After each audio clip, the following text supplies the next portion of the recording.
Patuloy ang paghihigpit ng MMDA sa mga terminal ng bus. 2 pa ang pinasara sa may EDSA Pasay kanina dahil sa kawalan umano ng permit. Na-question din ang lokal na pamahalaan ng Pasay kung bakit nalulusutan sila. Nakatutok si Mark Salazar. Mismong si MMDA Chairman Danny Lim ang nagsilbi ng closure order ng Pasay City Hall sa 2 bus terminal sa lungsod.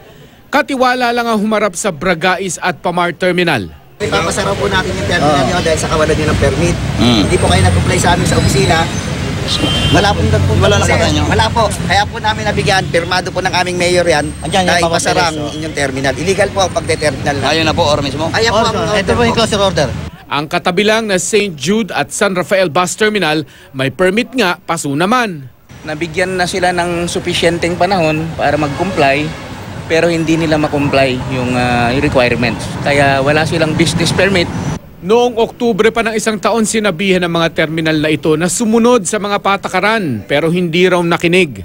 Natanong tuloy ang taga-Pasay City Hall, hindi naman nakatago ang operasyon ng mga terminal na ito. Bakit sila nakakalusot?